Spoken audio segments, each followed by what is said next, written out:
ഞാൻ രാവിലെ തന്നെ പറഞ്ഞിട്ടുണ്ടല്ലോ, എല്ലാ അഭിപ്രായങ്ങളും കഴിയുന്നത്ര സമന്വയിപ്പിക്കാൻ കോൺഗ്രസ് പാർട്ടി ശ്രമിക്കും.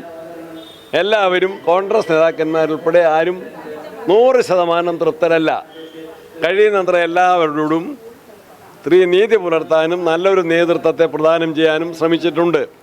കമ്മിറ്റിയുടെ എണ്ണം കൂടിയാൽ നിങ്ങളതിനെ ജംബോ കമ്മിറ്റി എന്ന് വിളിക്കും. ഒരു ജംബോ പാർട്ടി ആയതുകൊണ്ട് കൂടുതൽ ആളുകൾ വേണം. ഇനിയും എന്തെങ്കിലും പോരായ്മയുണ്ടെങ്കിൽ അത് പരിഹരിക്കും, കോൺഗ്രസിനെ ശക്തിപ്പെടുത്തും. അതാണ് ഞങ്ങളുടെ ഉത്തരവാദിത്വം. ഇൻഡിവിജ്വൽ പരാതികൾ ഞാൻ അഭിപ്രായം പറയുന്നില്ല. തുടർച്ചയായി ഇങ്ങനെ 1-2 സഭകൾ ഭാഗത്ത് നിന്ന് ഇങ്ങനെ വന്നതുകൊണ്ടാണ് ചോദിച്ചത്. ഞാൻ പറഞ്ഞല്ലോ, ഇൻഡിവിജ്വൽ പരാതികൾ പരസ്യമായിട്ട് ഞാൻ പറയുന്നില്ല.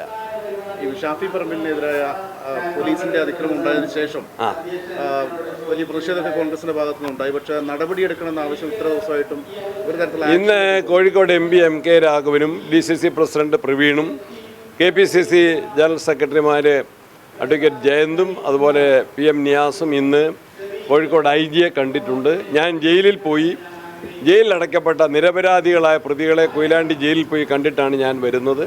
അവർ IG കണ്ട് ഈ കേസിൽ സത്യസന്ധമായ അന്വേഷണം വേണം. ഷാഫിയെ ആക്രമിച്ചു എന്നതൊരു യാഥാർത്ഥ്യമാണ്. അവിടുത്തെ SP തന്നെ പറഞ്ഞിട്ടുണ്ട് ആ സംഭവം പോലീസിൻ്റെ ഭാഗത്തുനിന്നുണ്ടായൊരു വീഴ്ചയാണ് എന്ന്. പിന്നീട് ഉയർന്ന പോലീസുകാർ പറഞ്ഞു AI ആർട്ടിഫിഷ്യൽ ഇൻ്റലിജൻസ് ആ സംവിധാനം ഉപയോഗിച്ചുകൊണ്ട് ഇതിൻ്റെ കാര്യങ്ങൾ തെളിയിക്കും എന്ന് പറഞ്ഞു. ഇപ്പോൾ CPMൻ്റെ വിരട്ടൽ LDF കൺവീനർ തന്നെ ഇടപെട്ട് അതിൽ നിന്ന് പോലീസ് പിന്തിരിഞ്ഞിരിക്കുകയാണ്. ഞങ്ങൾക്കറിയാം പോലീസിൻ്റെ കരങ്ങൾ കെട്ടപ്പെട്ടിരിക്കുന്നു. ആ കാര്യത്തിൽ ഞങ്ങൾക്ക് നല്ല പ്രതിഷേധമുണ്ട്. ഞങ്ങളെ ആക്രമിച്ചു, ഷാഫി എന്ന ഊർജ്ജസ്വലനായ ഒരു പാർലമെൻറ്റ് അംഗത്തെ പട്ടാപ്പകൽ ആക്രമിച്ചിട്ട് അതിനെ ന്യായീകരിക്കാനും അക്രമത്തിന് വിധേയരായ നിരപരാധികളുടെ പേരിൽ കള്ളക്കേസെടുത്ത് അവരെ ജയിലിലയക്കാനും ശ്രമിക്കുന്നത് പിണറായി വിജയൻ്റെ തെറ്റായ പോലീസ് നയത്തിൻ്റെ ഭാഗമാണ്. ആഭ്യന്തര വകുപ്പ് തീർത്തും പക്ഷപാതപരമാണ്. കൊലപാതക കേസുകളിലെ പ്രതികൾക്ക് സംരക്ഷണം നൽകുന്ന, അതിനുവേണ്ടി സർക്കാരിൻ്റെ ഖജനാവിലെ പണം ചെലവഴിക്കുന്ന, ജനങ്ങളുടെ നികുതി പണം ചെലവഴിക്കുന്ന, കൊലക്കേസ് പ്രതികൾക്ക് രാഷ്ട്രീയം നോക്കി പരോൾ ഇഷ്ടം പോലെ നൽകുന്ന, പ്രതികൾക്ക് ജയിലിൽ സുഖസൗകര്യങ്ങൾ നൽകുന്ന, കൊലക്കേസ് പ്രതികൾക്ക് മദ്യപിക്കാൻ അവസരം നൽകുന്ന, കോടതിയിൽ ഹാജരാക്കുമ്പോൾ പരസ്യമായിട്ട് ബാറിൽ കയറി മദ്യപിക്കാൻ അവസരം നൽകുന്ന പോലീസ് നയം പക്ഷപാതപരമാണ്, ജനവിരുദ്ധ നയമാണ്, ജനാധിപത്യ വിരുദ്ധ നയമാണ്. ആ നയങ്ങളുടെ കെടുതികളാണ് പ്രതിപക്ഷത്ത് നിന്ന് ഞങ്ങൾ അനുഭവിക്കുന്നത്.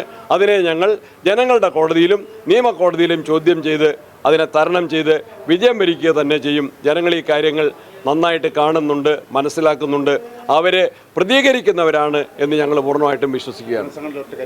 മുരളീധരന്റെ കാര്യത്തിലൊക്കെ അനുനയം ഉണ്ടായി, മറ്റു പ്രശ്നങ്ങളൊക്കെ പരിഹരിച്ചു എന്നാണ്. അപ്പോൾ ഒരു അഡീഷണൽ പട്ടിക കൂടെ വരുമോ ഈ പ്രശ്ന പരിഹാരം? Wait and see.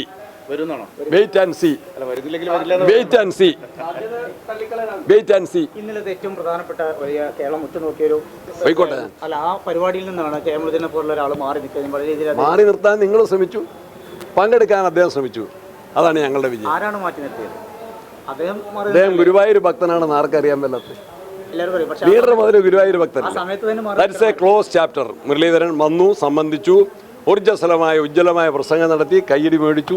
ഞാൻ അദ്ദേഹത്തെ സ്വീകരിച്ചു. Everything is over, everything is okay. Thank you. മാർട്ടിനോട് ചോദിക്കും, മാർട്ടിനോട് ചോദിക്കുന്നു. മാർട്ടിനെ മാറ്റണോ? KPCC പ്രസിഡന്റ് സ്റ്റേറ്റ് ലെവലിൽ ചോദിക്കുന്നത്. ഞാൻ മാർട്ടിൻ്റെ കൂടെ നിൽക്കുന്നു.